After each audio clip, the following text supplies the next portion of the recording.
Depois de um longo tempo produzindo Tom e Jerry para a MGM, William Hanna e Joseph Barbera se viram no olho da rua. A televisão estava abalando o império do cinema. Vários estúdios de animação estavam fechando, até Warner e Disney estavam buscando formas de se adaptar. Hanna e Barbera estavam entre os poucos que acreditavam ser possível produzir desenhos animados diretamente para a televisão. Alguns distribuidores estavam aproveitando desenhos animados antigos que tinham em mãos e colocando-os para ser exibidos na televisão, geralmente apresentado por algum apresentador humano. Mas a ideia de um desenho animado novo, produzido especialmente para a televisão, ainda era bem controversa. A animação tinha um custo que fazia sentido para o cinema, mas na televisão, especialmente naquele começo, os produtores estavam procurando algo barato. E a ideia de Hanna-Barbera é que as emissoras não iam conseguir ficar só com desenhos animados antigos e quem trabalhava com animação ainda poderia viver produzindo novos desenhos animados se adequasse seus métodos para essa nova realidade. Eles tentaram convencer seus superiores na MGM que esse era um caminho possível, mas seus chefes não acreditavam nisso e preferiram fechar o departamento de animação, já que estava compensando bem mais relançar os desenhos animados antigos do que continuar produzindo os novos. Naquele período, final dos anos 50, a TV era inimiga do cinema, e dentro da MGM nem se podia falar em televisão. Pouco antes do fechamento do departamento de animação, Hanna-Barbera fizeram animações para alguns comerciais de TV em segredo. Sem o conhecimento de seus superiores, eles fizeram chamadas para a sitcom I Love Lucy, ao lado do animador Gene Hazelton. Quando Fred Quimby, o sisudo superior do departamento de animação, estava prestes a se aposentar, ele chamou Hanna e Barbera em seu escritório para um raro momento de bate-papo casual. Olhando-os nos olhos, ele disse: "Se vocês rapazes querem saber como se faz propaganda para a TV, vocês têm que ver essas chamadas da I Love Lucy. Desse jeito que vocês precisam fazer." Hanna e Barbera acharam melhor não contar que foram eles que fizeram.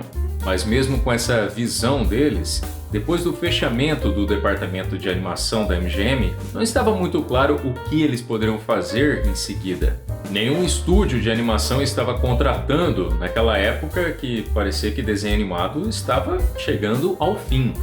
Eles já não eram os mesmos jovens da época em que entraram na MGM e os dois tinham suas famílias. William Hanna, ou Bill, tinha em sua esposa Violet uma grande apoiadora. Um ano depois de Bill entrar na MGM, o casal comprou uma casa a 30 minutos de distância do estúdio. Bill procurava recriar para os filhos o mesmo lar afetuoso em que cresceu. Era uma vida familiar muito feliz, apesar de algumas dificuldades. A filha, Bonnie, teve um problema renal que era fonte de muitas preocupações, uma condição que ela continuaria enfrentando na vida adulta. O filho, David, teve uma crise de febre reumática aos 4 anos que o deixou acamado por 9 meses. Um período em que Bill e Violet faziam uma vigília de oração no pé da cama todos os dias até sua recuperação. David eventualmente entrou para os escoteiros, seguindo os passos do pai. E Bill, por sua vez, tornou-se líder de um grupo de escoteiros e continuaria envolvido com a organização por toda a sua vida, honrando um período muito feliz de seus tempos de garoto, além da sua paixão pela natureza. Ele ainda tinha uma relação bem próxima com seus pais, especialmente seu pai, que continuava com o hábito que tinha desde que Bill era mais jovem, de chamar seu único filho homem, entre várias meninas, de irmão. Joseph Barbera, ou Joe, já não tinha um lar tão harmonioso assim. Ele vivia brigando com sua esposa Dorothy, de quem quase se separou, mas permaneceu com ela com a gravidez daquele que viria a ser o primeiro de 4 filhos do casal, sendo que um deles faleceu 2 dias depois de seu nascimento. Joe Barbera era um bom pai, muito diferente do seu próprio pai, e adorava contar histórias na hora de dormir, além de fazer desenhos de Tom e Jerry para os amigos das crianças. Seus 3 filhos, no futuro, trabalhariam em seu estúdio. Enquanto ainda trabalhava com Tom e Jerry, Joe Barbera tentou realizar o seu sonho de criar musicais para a Broadway. Uma peça que escreveu, The Maid and the Martian, ganhou boas resenhas no jornal. Fred Quimby, ao ler sobre essa peça, confrontou Barbera. "Você tem um trabalho de tempo integral aqui." Barbera, eventualmente, deixou de lado seus planos envolvendo os palcos, em parte graças aos conselhos de amigos. Aparentemente, entre os dois, William Hanna é quem mais acreditava no potencial de desenhos animados para a televisão. Antes dos dois entrarem por esse caminho, teve um experimento em 1950 de um desenho animado feito especialmente para a televisão, o Crusader Rabbit, de Jay Ward e Alexander Anderson, os futuros criadores de Alceu e Dentinho. Crusader Rabbit era uma série de episódios de 4 minutos cada. Tinha uma animação bem limitada, era praticamente um storyboard filmado. Teve um certo sucesso. E pouco depois de sair da MGM, William Hanna tentou montar um pequeno estúdio com Michael Lapp, outro líder de uma unidade de produção na MGM e que também era seu cunhado, já que ele era casado com uma das irmãs de Viola. Esse estúdio se chamava Shield Productions e eles fizeram um contrato com Jay Ward para a produção de novos desenhos de Crusader Rabbit. Mas após problemas legais envolvendo o personagem, o projeto foi cancelado. Seria ao lado de Barbera que Hanna teria uma empreitada de animação para a televisão que realmente fosse para frente. Começar um empreendimento sempre é fonte de muita apreensão, especialmente no caso deles, que envolvia uma indústria que não ia nada bem. O dinheiro que os dois acumularam ao longo dos seus anos na MGM não era muita coisa, depois de comprarem suas casas e sustentarem suas famílias. Hanna confidenciou sua preocupação para Viola, dizendo que o casal teria que usar o dinheiro que levaram metade da vida para guardar. Viola empurrou o talão de cheques para ele e disse: "Bom, Bill, então vamos usá-lo na segunda metade." Juntos, Bill e Joe levantaram $30 mil para alugar um espaço, adquirir equipamentos e contratar pessoal. Para abrir esse negócio, eles conseguiram um parceiro, George Sidney, o diretor com quem trabalharam em Marujos do Amor, filme que tinha uma cena de Jerry contracenando com o astro Gene Kelly. Sidney acreditava na ideia deles e se tornou um sócio, fazendo um pequeno investimento e se tornando também um representante comercial. George Sidney também ocuparia o cargo de presidente da empresa. Juntos, eles estabeleceram a HB Enterprises, que logo mudaria de nome para Hanna-Barbera. Para decidirem qual dos dois sobrenomes ia primeiro, Joe Barbera pegou uma moeda de 50 cents e, se desse cara, ia ser Barbera, e se desse coroa, ia ser Hanna. Deu coroa. Em julho de 1957, poucos meses depois da saída definitiva deles da MGM, Hanna e Barbera alugaram um espaço bem especial na Avenida La Brea, em Hollywood, dentro dos estúdios que um dia pertenceram a Charlie Chaplin. Para essa nova etapa da carreira deles, Hanna e Barbera logo arrumaram 2 novos astros. Depois de anos fazendo uma dupla de gato e rato, agora eles iam experimentar com gato e cachorro. Só que esses dois seriam amigos. Isso era bem adequado para o novo método de trabalho de Hanna e Barbera. Uma perseguição estilo Tom e Jerry não era uma opção. Aquele tipo de animação de Tom e Jerry custava muito caro. As brigas e a pantomima de Tom e Jerry era algo impensável naquele momento. Todos aqueles movimentos, aquela animação detalhada, custava muito caro. No auge de Tom e Jerry na MGM, Hanna e Barbera tinham um orçamento de $35 mil por desenho. Mas para se adequarem àquela nova realidade, Bill e Joe elaboraram um método que poderia fazer os custos caírem para $3.000 por desenho. Esse método era o da animação planejada ou animação limitada.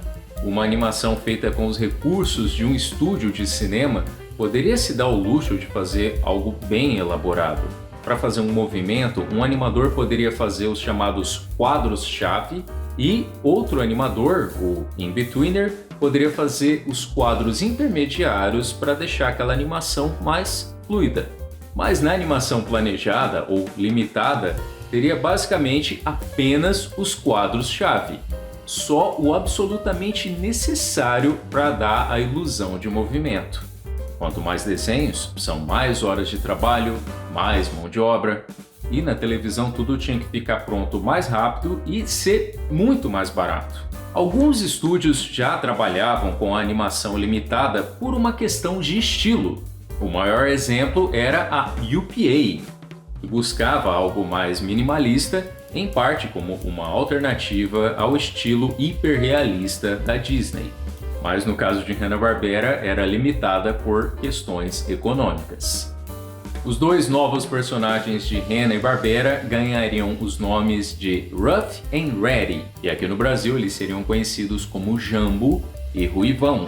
Joe Barbera fez os primeiros storyboards de Jambo e Ruivão em sua casa, com sua filha adolescente Jane colorindo os desenhos. Com esses storyboards em mãos, Joe e Bill saíram em busca de compradores, o que era outra coisa nova para eles, agora que eles eram os donos do estúdio. Eles tinham que vender o peixe.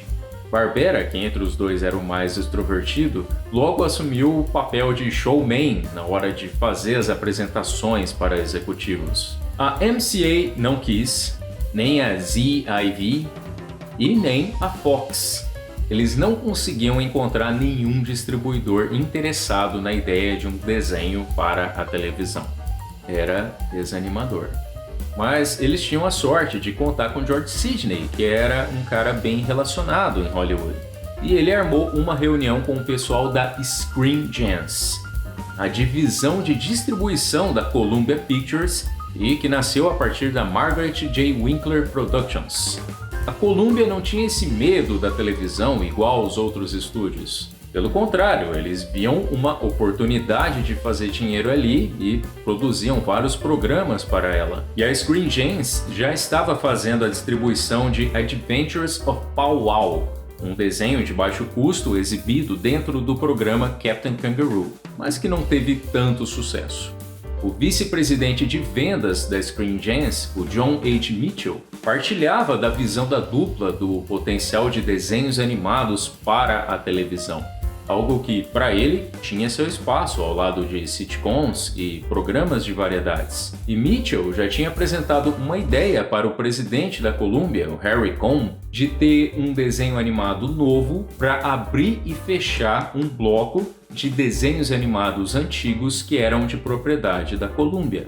Bill e Joe tiveram muita sorte de encontrar John Mitchell. Na reunião que tiveram com ele, eles espalharam seus storyboards pelo chão, fizeram suas explicações e, dentro de 15 minutos, já estavam com um acordo. O termo do contrato é que eles seriam pagos $2.700 por desenho animado, caso um piloto fosse aprovado. E a Screen Gems seria dona de 20% da empresa deles, fornecendo o capital necessário para produzir o desenho animado em questão. Mitchell encomendou um piloto de 5 minutos. E Hanna-Barbera produziram uma animaçãozinha de demonstração com 1.500 desenhos. Era algo bem simples, não tinha som nem diálogo, só alguém já acostumado com o processo de produção de animação poderia enxergar algum potencial naquilo. Não era o caso de Harry Cohn. Barbera, por sinal, comenta em sua autobiografia que, ao longo dos anos, já conheceu vários poderosos de Hollywood de gênio difícil, como Louis B. Mayer, da MGM, mas Harry Cohn era outro nível. Ele comandava o seu império na Columbia como um ditador, demitindo gente à torta e à direito.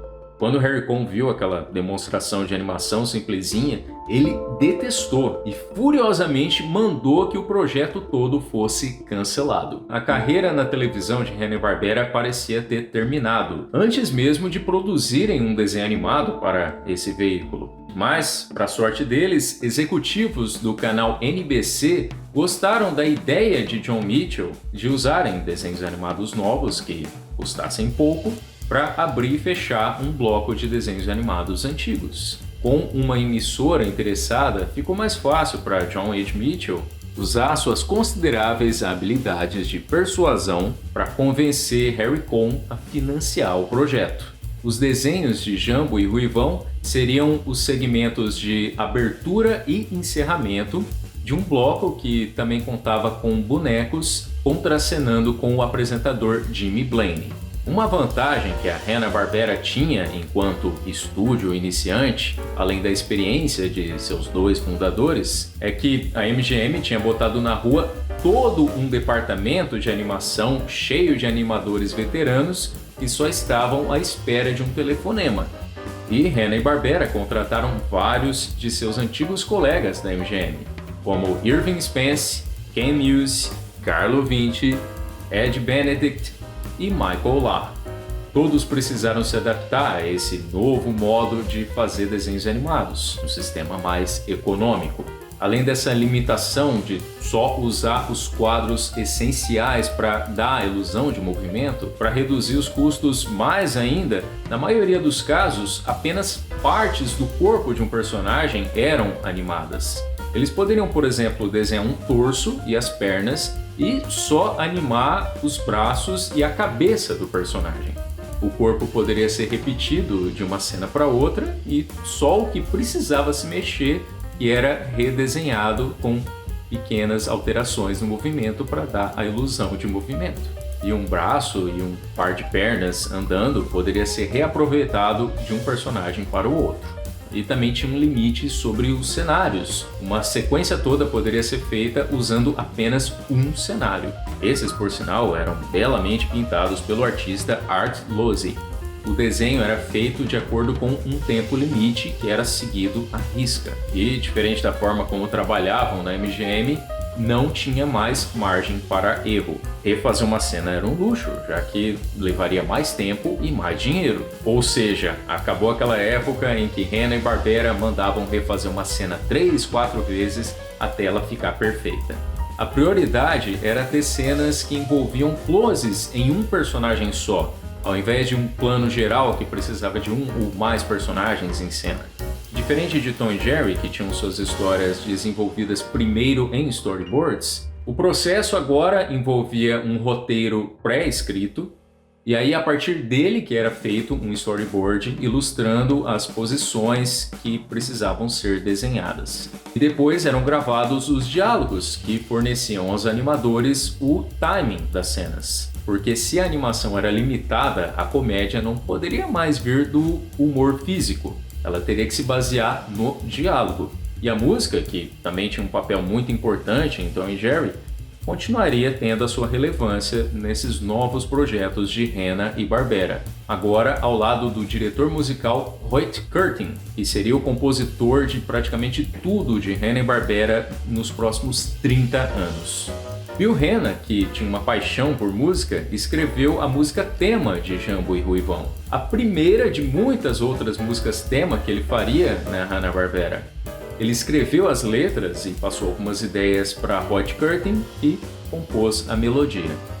Jambo e Ruivão eram dois amigos que entravam em diversas aventuras, a maioria delas no espaço, e enfrentavam vários vilões. Cada episódio era dividido em duas partes. A primeira parte terminava em um cliffhanger, deixando o espectador na expectativa para a segunda parte. Eles passavam a primeira parte, tinha o bloco com o apresentador, os bonecos, desenhos antigos da Columbia, e aí passava a segunda parte.